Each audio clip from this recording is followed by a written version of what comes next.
going to make sure this morning by reading it first.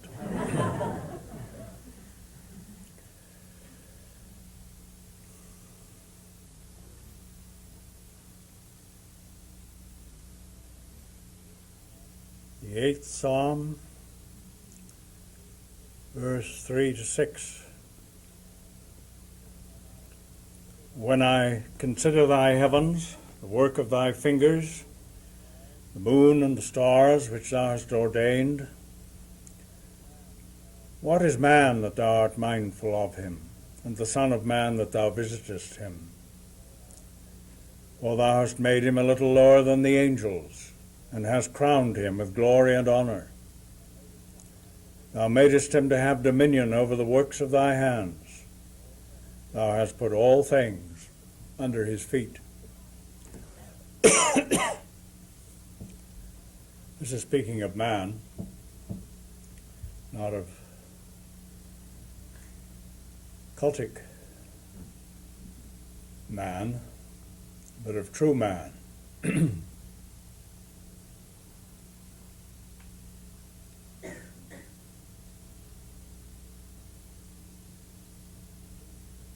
Indication is offered in these verses that man has some significance.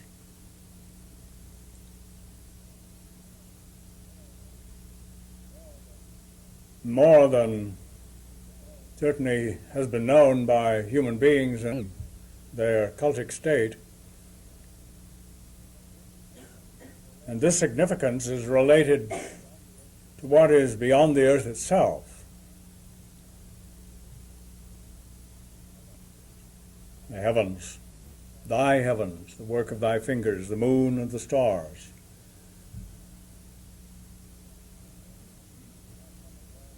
We have some awareness of relatedness in this regard. We're a part of the whole cosmic circumstance.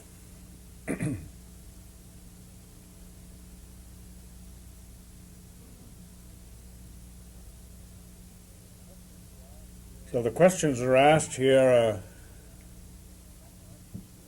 comprehensible to us, because we begin to know from our own experience what man is. The scope of his operations is vast. The encompassment of his vision is immense, rightly. It is so when man is on hand.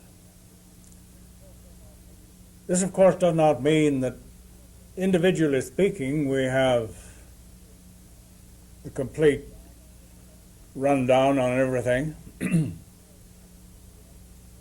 As was mentioned before, if that was the case, there'd be no need for anybody else, would there? It needs all of us to encompass what needs to be encompassed. We begin to find our areas of responsibility so that we cease trespassing upon the areas of others. Mind you, some of these overlap, but we each have unique responsibility in our own part.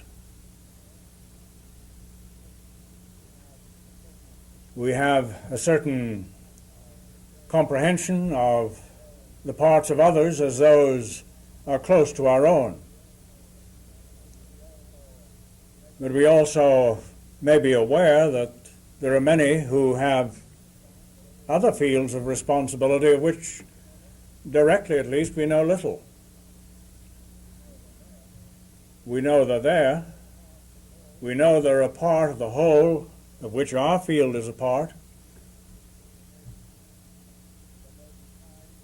And there may be times when we're introduced to such fields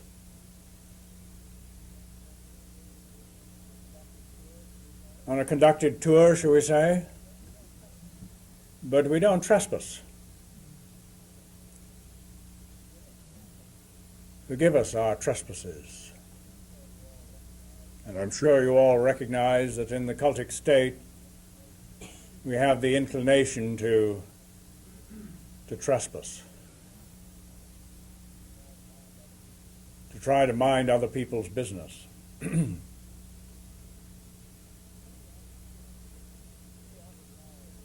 If we occupy positions of focus as we do, we are aware of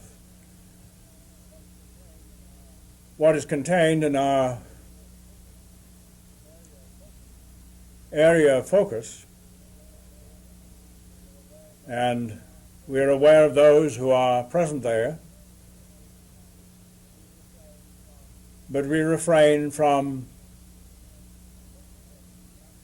trespassing in that sense also.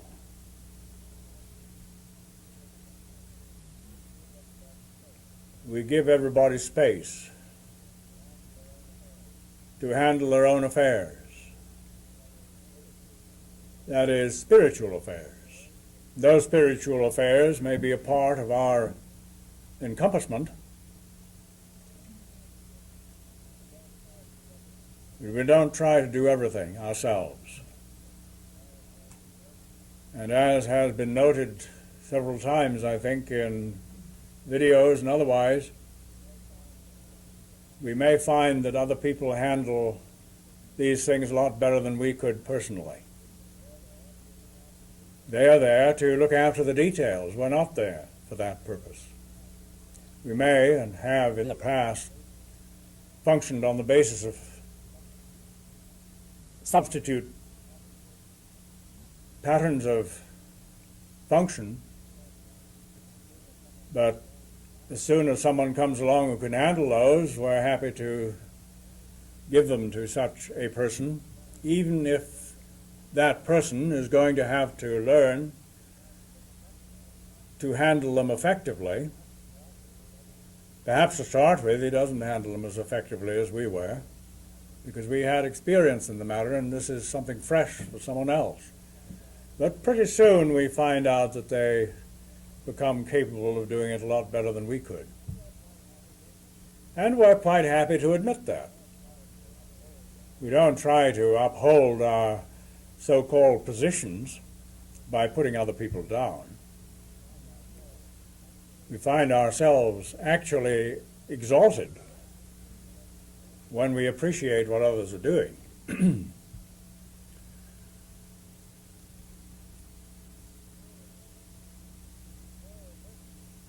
And so in these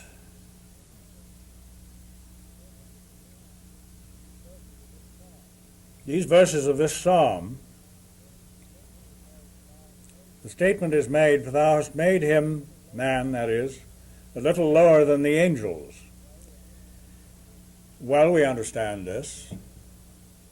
There is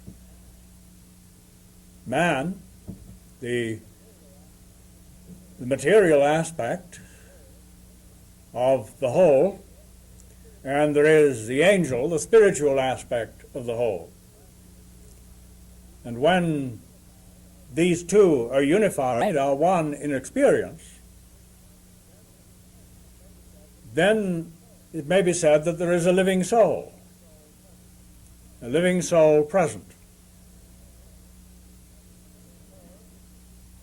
A soul, that is, a facility for the action of life, for the achievement of whatever it may be. As we see, we all have our individual parts to play in a whole body.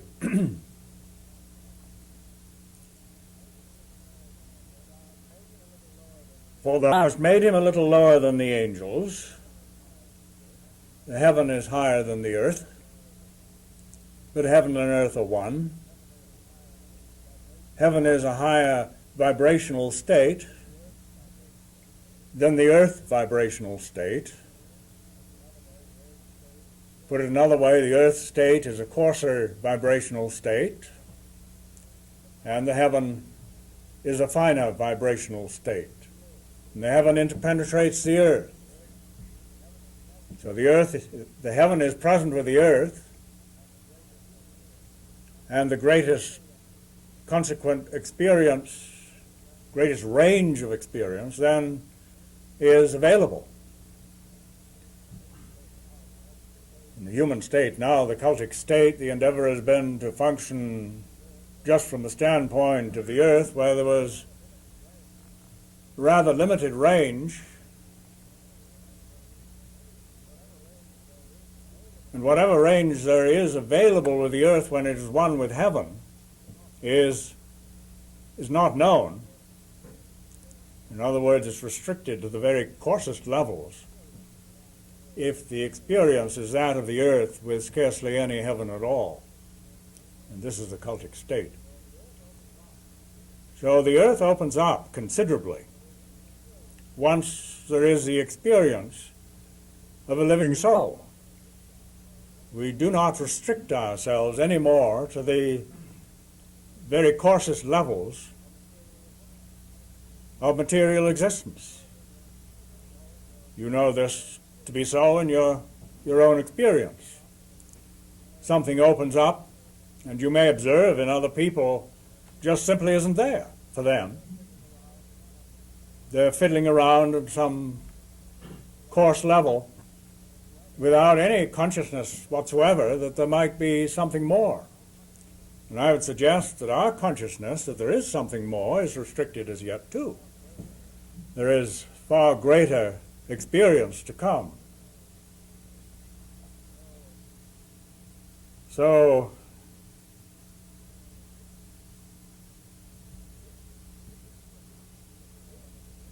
the human experience is a little lower than the angels, but it becomes the angelic experience when there is unification.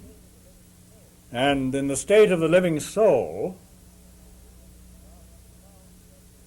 thou hast crowned him with glory and honor.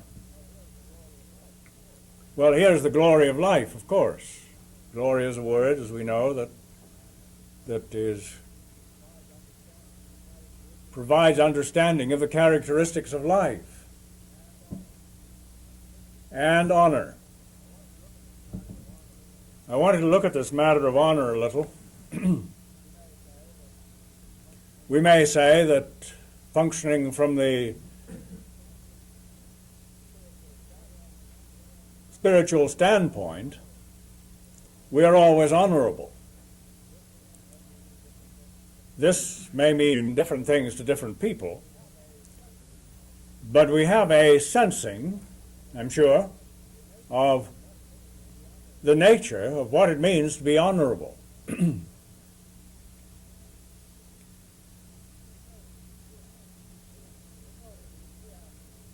We have noted these two aspects, spiritual and material. Now, with the material separate from the spiritual, which is cultic human experience,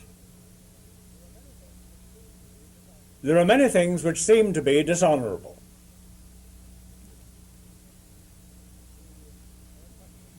We are accustomed, as Adam and Eve initiated the cycle, of eating of the forbidden fruit, of judging some things to be bad and some things to be good.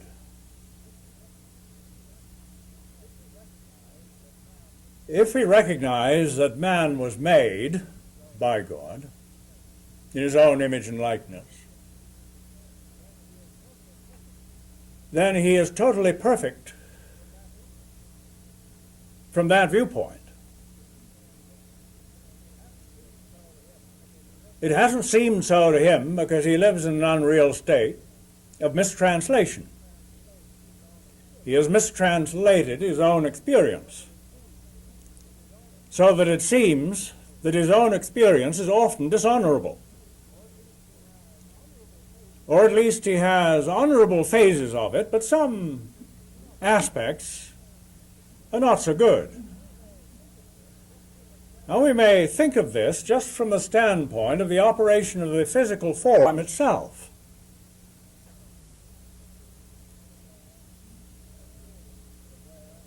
As you are aware, Paul was inclined to get things rather mixed up, or at least those who've interpreted Paul have got them mixed up. Mistranslation upon mistranslation. But he said something about this in his epistle, first epistle to the Corinthians, and he put it this way. Now, of course, what he is saying here relates to one's own individual body, but it also may be seen in the light of the body of which we are all parts, that larger composite body.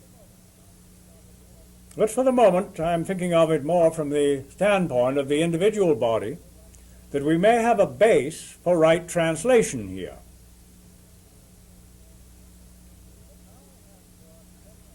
But now hath God set the members, every one of them, in the body, as it hath pleased him. And if they were all one member, where were the body? But now are they many members, yet but one body. And the eye cannot say unto the hand, I have no need of thee. Nor again the head to the feet, I have no need of you. Nay, much more those members of the body which seem to be more feeble are necessary. And those members of the body which we think to be less honorable, upon these we bestow more abundant honor. And our uncomely parts have more abundant comeliness. Well, this is the way Paul put it, or at least the way his words were translated.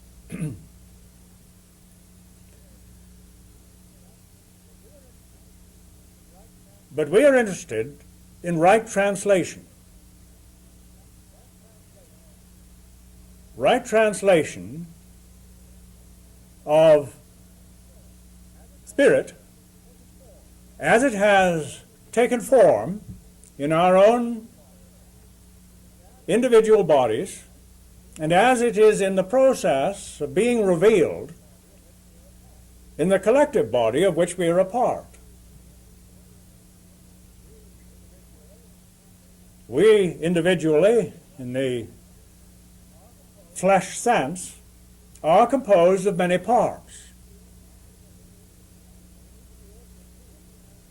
Now we need to be able to see that because the body is a whole and is designed to make possible a right translation of spirit, every part of it is essential.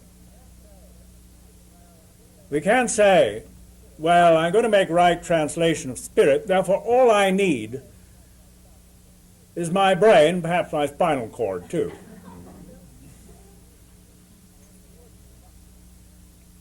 We wouldn't be much if that was all there was to us.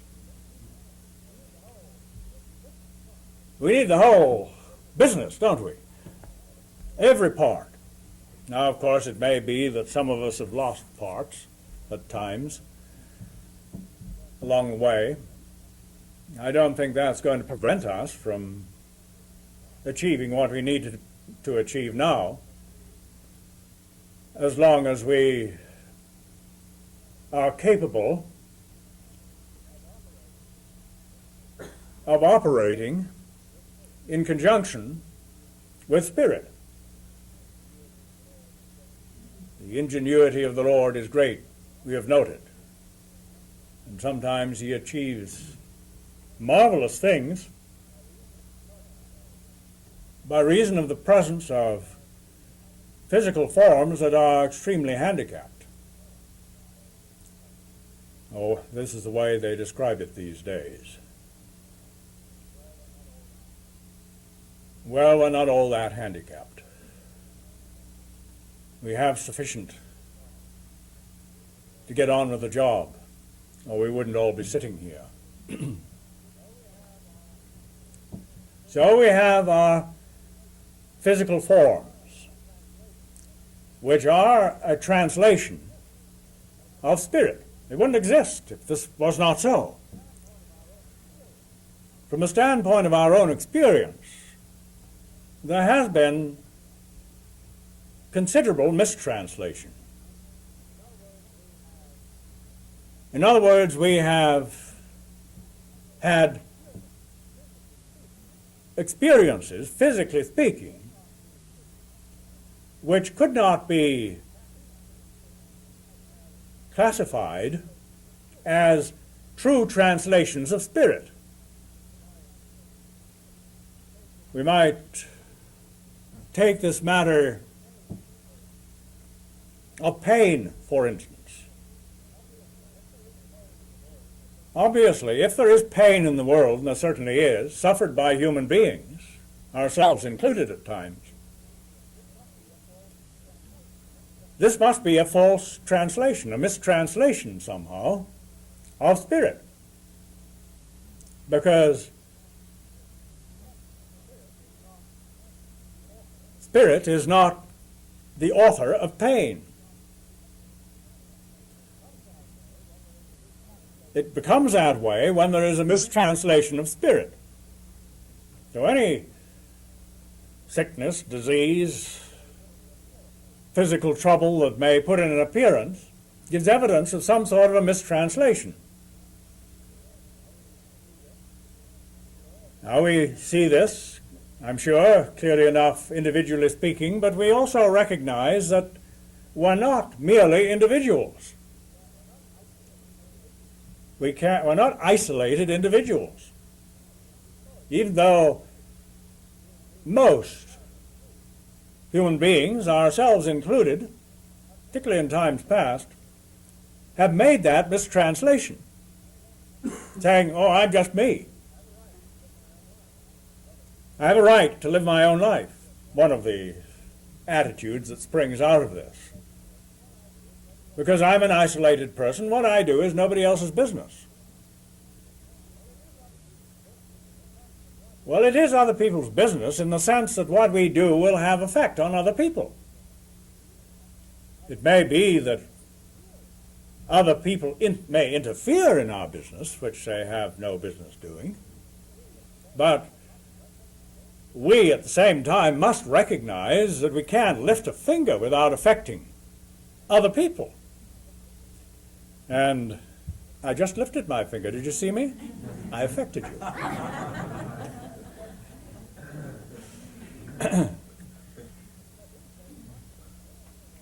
So being very conscious of this, we are very aware that our function must be right. And the only way it can be right is by making a true translation of spirit. We can't figure it all out with our minds and be right. We must be on hand to make a true translation of spirit. Now, man is made in the image and likeness of God, and in his true state, therefore, is a true translation of spirit. That's what that means, isn't it? To be made in the image and likeness of God is to be made in the image and likeness of spirit. And the only way that could happen is as there is a true translation made of it. Well, of course, there have been people on earth, cultic people on earth, for millennia who have been making mistranslations, and we have all this backlog of human nature heredity, as we call it, present with us. But that not only includes such physical idiosyncrasies as we may have, the cast of our features, for instance, the color of our hair, etc., and the color of our eyes and all this, and sometimes tendencies toward difficulties of various sorts. All this coming out of the past of mistranslation upon mistranslation. Well, we're not trying to retranslate that. Of course, many people are. I was a 90-pound weakling. Now look at me. Well, that's a retranslation of a mistranslation, but whether the retranslation is better than the mistranslation is another question. In any case, it's a mistranslation also.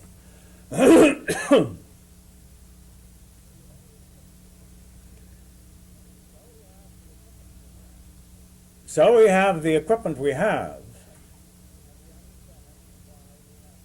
and we understand why we have the equipment we have.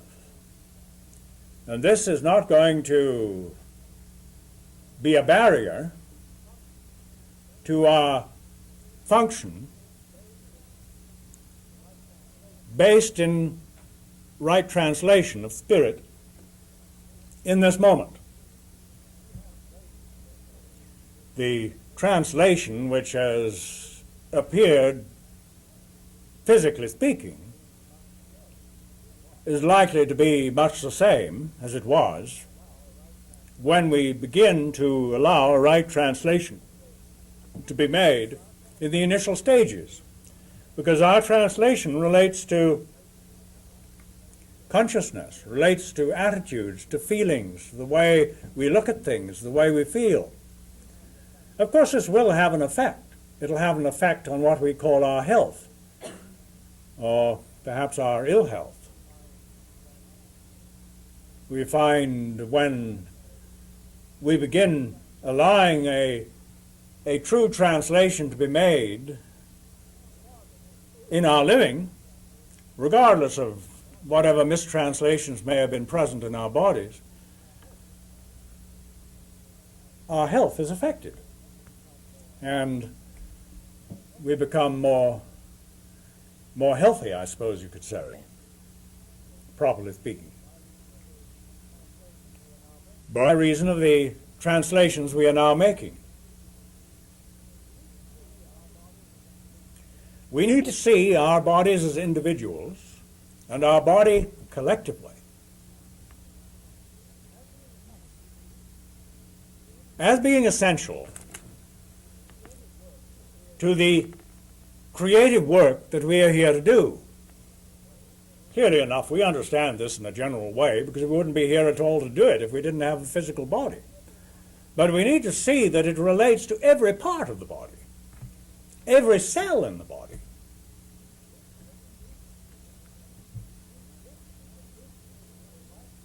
And if there is to be a right translation which allows the resurrection of the body, the resurrection we think of the collective body, but it includes the individual body. When there is a resurrection occurring for the collective body, it's also occurring for the individual body. But you can't pick yourself out and say, now I'm going to experience resurrection, and that'll be a wonderful example for everybody else. You would thereby be separating yourself from everybody else. But the way it is, we're all in the same boat. And we can allow some changes of attitude, some changes of outlook, some changes of understanding with respect to everything, but now we're thinking of it with respect to the individual body, our own individual bodies. Because there certainly has been a judgmental attitude present with respect to the body.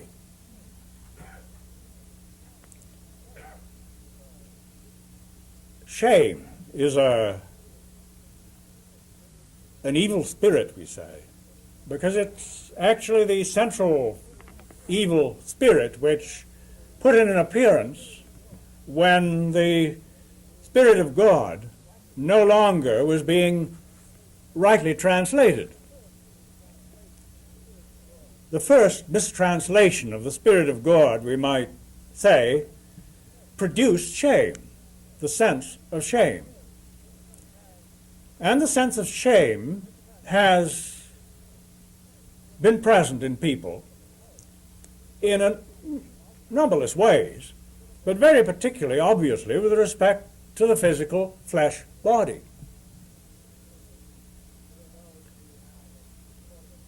There are those who have a sort of a sensing of this, and they think they're going to dissipate it somehow by establishing nudist colonies.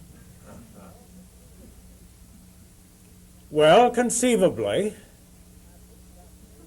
action at this level, at this physical level, this earthly level, may loose something on earth which looses something in heaven. The point is to loose something in heaven, and one necessarily does something on earth to let that happen. For whatsoever you shall loose on earth shall be loosed in heaven. If you don't loose it on earth, it won't be loosed in heaven. When it is loosed in heaven, then there is something available for expression on earth. But we have to loose it on earth first. This is why I am bringing into your consciousness now the physical flesh body. It certainly is bound on earth. It's bound by earthly heredity. But it is bound also, and this is the important aspect of it, by our view of the flesh body, by our sense of shame, by our judgment that this aspect of the body's function, for instance, is good and this aspect is bad. Well, we know, theoretically at least, that every aspect of the body, when it is in health, is necessary. All aspects of it are necessary. Now, I'm thinking particularly at the moment of the excretive aspects of the flesh body, which we would all, no doubt, admit are absolutely essential to good health. And yet there is a very peculiar attitude toward these, which I suppose, if we were using Paul's language, would say that these processes are uncomely. But the fact of the matter is that they are part of the creative process, not just that we might have good health. It's not a self-centered thing, rightly, because it is taken as a self-centered thing. Constipation is one of the major problems in the world of human experience, and all kinds of other troubles. Now, of course, we need to recognize that there are various facilities available for excretion, some of which we don't think so badly of. We don't mind perhaps going out on the tennis court or jogging on the road and perspiring heavily. It's a healthy practice, and we don't swathe ourselves in a blanket in order to hide the fact that we're perspiring. We really would be then, wouldn't we? Now, I'm not saying that all these necessary functions of what may be thought of as dispelling waste are for public display. No, there is what is fitting. But I'm not speaking of that so much as one's own personal view of the situation. And for most, it's a very restricted view, a very distorted view based in a thorough mistranslation. We need to see this process as relating to creation. Some of you may have read the Triune Ray of long ago, Yolanda's work, in which something was said about the creation which was initiated at the highest and finest levels, and what was incapable of right function at that highest level automatically got pushed down to the next level. Now that's excretion. It's part of the creative process. And what couldn't operate at that level is pushed down to the next lower level, and so on down the line, until finally there was the earth, which was the ash of everything that was left. Then provision was made by which this ash could be transformed and transmuted in the resurrecting cycle. There are two aspects of the cycle. We are aware of that. There is what is coming down from God out of heaven. That could be correlated with the excretory cycle. Now, most of us in the human state would be horrified at the thought that this was so. Why? Because we have a horrible attitude toward our own experience. And we have not had any consciousness at all, virtually, of the creative nature of this part of the creative cycle that is operating in our own individual flesh bodies. It's just as important in the creative way as any other aspect of it. Now, of course, is the air we breathe out. There's a good deal of concern about bad breath and various substances you can suppose be able to rinse your mouth out with. It probably is worse than the bad breath by the time you've done it. But here is something being offered out from the body because it no longer belongs in the body. We breathe out a blessing. Now, that's easy, isn't it? We can see that quite obvious. After the Master's resurrection, when he was with his disciples, he breathed upon them and said, "Receive ye the Holy Ghost," or the Holy Spirit, I don't remember which, but anyway, it was a blessing, obviously. A blessing offered from another level. The blessings are offered from the higher level. Now, in all the excretory functions of the human body, whether through breathing out, whether through the pores at the surface of the body, or through the eliminative tract, whether solid waste or liquid waste, it is all part of the same thing. It is all part of allowing what is not properly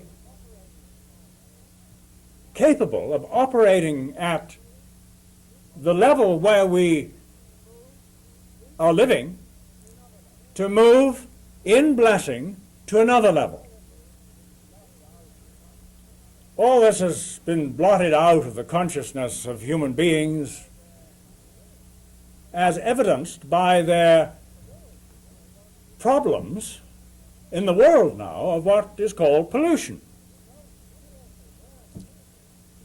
There's no clear awareness of the possibilities, the creative possibilities of waste. Well, there is a little on the farm, for instance, where as we have here, compost heap.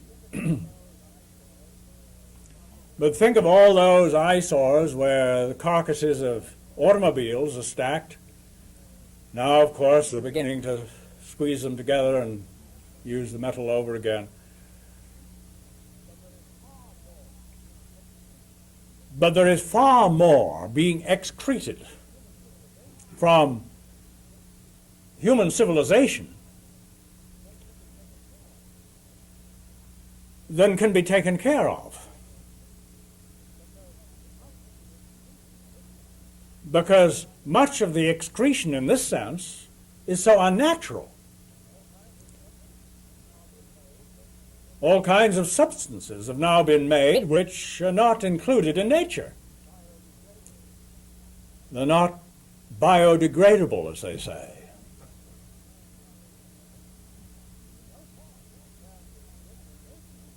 But no thought, apparently, was given in making these substances as to what would happen when they needed to disintegrate.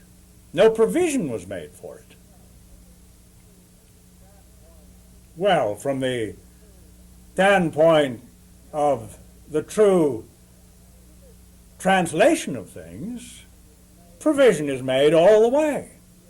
It is made during the creation, which continues, by the way, where there is that which is descending from level to level, that which is being excreted from level to level, and that which is being lifted up again. The cycle works from the standpoint of God, but obviously human beings have thrown a monkey wrench into the works. Now we need to begin to allow a true awareness to be experienced in a very personal sense. It's not just a matter of having a large view and being able to expound on the principles of the thing, but of knowing the reality of it in one's own experience. And in various ways we excrete every day.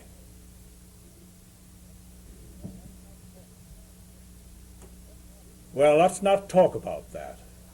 Let's not even think about it. Is the inclination of the human attitude. Let's exclude a primary aspect of the creative process from our consideration. That this is an honorable function. It is somewhat seen now that what is thought of a sexual function is honorable.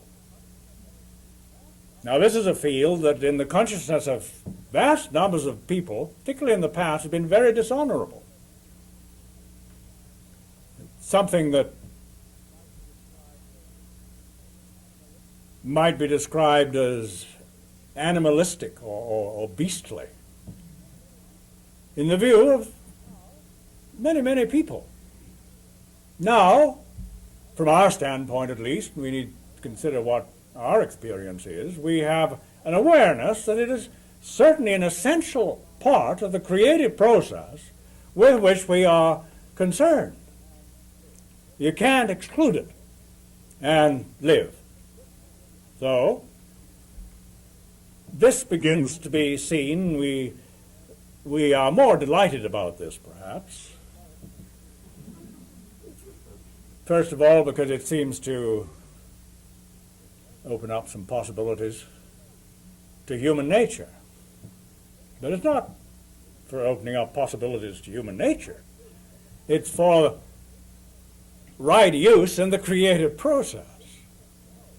Well, it's interesting to note that insofar as the flesh body is concerned, that the primary creative organs are closely associated with particular aspects of the excretory experience.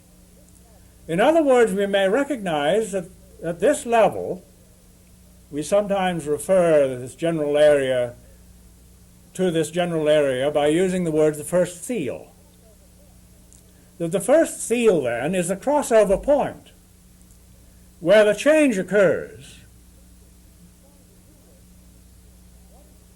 It's the point through which what is descending moves on out, and the point through which what is ascending returns. There is a very close association here. We know that, physically speaking. You can't do anything about that. There it is. Well, it's designed that way. There's nothing wrong with this. Once we have a conscious awareness of the real nature of the creative process, which we ourselves as living souls focalize, comes to point in what we are as living souls. There is life and there is a soul. They're both one. And the soul includes all the equipment necessary to permit participation in the real creative process. We don't have physical bodies made the way they are by mistake. I don't think anyone who has any appreciation of beauty would take the attitude that the physical form of male and female is not beautiful. It seems that some, of course, have taken that attitude. But if one has an appreciation of beauty, it's beautiful. We have many examples, of course, from the standpoint of art. The human body has been used as a form of beauty in art, very much so. Because there is a consciousness of the fact that while this is not the whole picture, nevertheless the flesh body of human beings is rightly made in the image and likeness of God, when the correct translation is there. Well, the correct translation from our standpoint now is not to try to do something to the physical body we wouldn't know what to do, but to allow our attitude to be clear in relationship to its operation, so that we have a consciousness of blessing from the standpoint of what it is that is being offered from us in this creative cycle into our world. It is nourishment. The carbon dioxide that we breathe out is nourishment to the plants. We know that. And in actual fact, except for the blindness of human beings and their ridiculous ways of handling things, all the other excretions that emerge from the human body have a right use. We might say, well, you can't follow that out very far because it goes down the sewer into the aerating pond down below there, and it's broken down. I think we can follow it out a little further here than you can in the city, for instance. They have treatment plants there.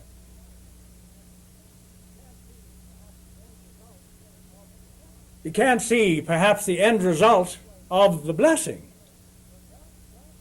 the way things are set up. But that does not in any way change what rightly should be our attitude in the matter,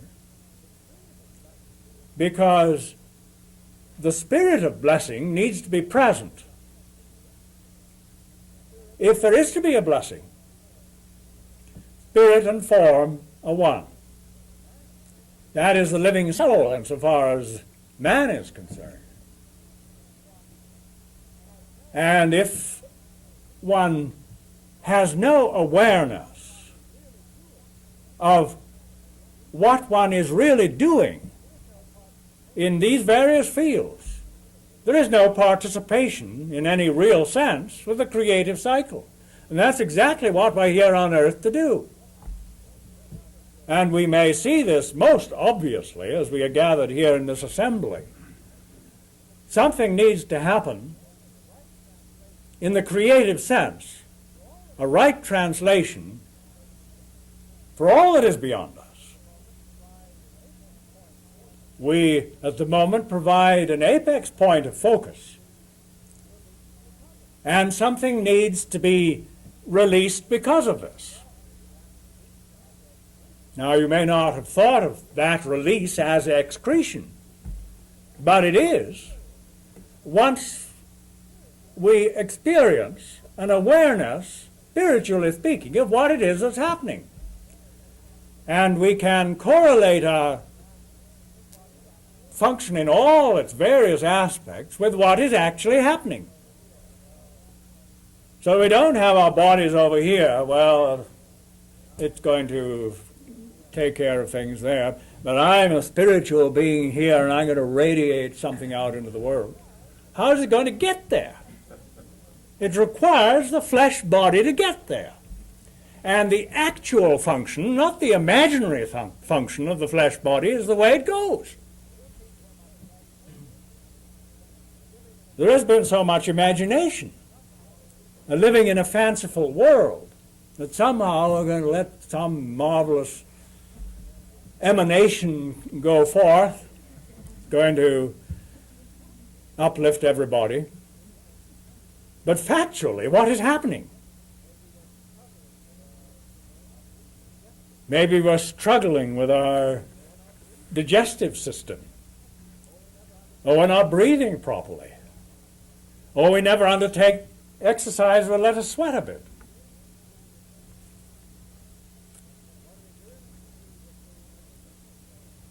What are we doing to see that the kidneys work as they should? A marvelous mechanism if you stop to think about it. Well, there are so many peculiar attitudes towards such things that stand in the way here. And in a general sense, most people find great difficulty groping their way through these things in order to find the beautiful reality that is the other side. It's always been there. There's just been this thick veil of human ignorance in between.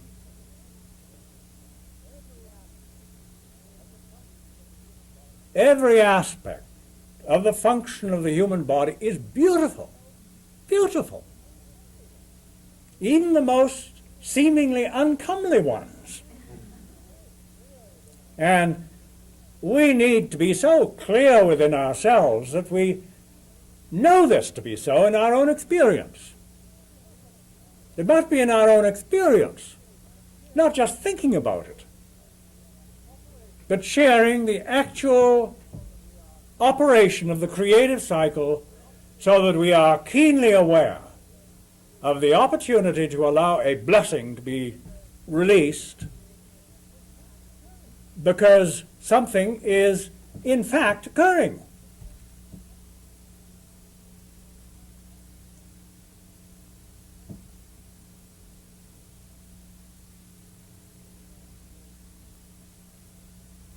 To put it in a very specific nutshell, for at least one area with which you're all familiar, it is not a matter of going to the bathroom and saying, after I've been to the bathroom, then I will be in position to release a blessing. No, right there. Is there any area so uncomely to you that it would be impossible to release a blessing through it? Here we begin to see a whole free area. I'm not suggesting that there isn't something that is properly comely with respect to all these operations. There is what is fitting. I'm talking about the way we see the thing, our own attitude, and our own actual experience here. And if you have had some troubles with your eliminative processes, maybe you may recognize a key to to clearing the situation. Not that you're taking this attitude in order to clear the situation, but it automatically follows through. Human beings have been thoroughly self-centered in these things and have inherited all kinds of ridiculous attitudes which didn't exist at all in the true state when the true translation was being made. Everything was beautiful. There is nothing that is uncomely.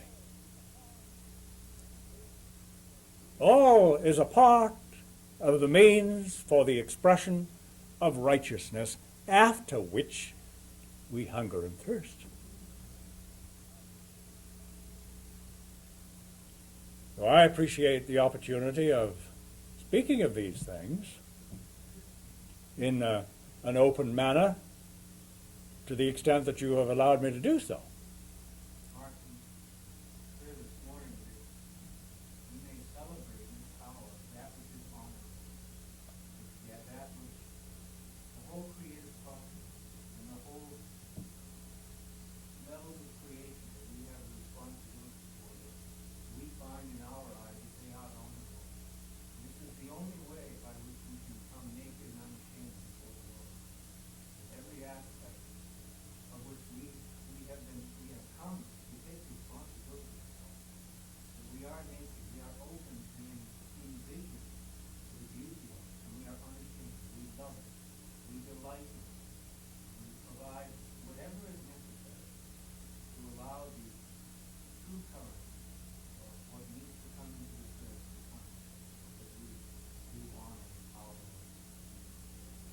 We honor the Lord in our attitudes, and we honor His creation. And that surely includes our own physical form.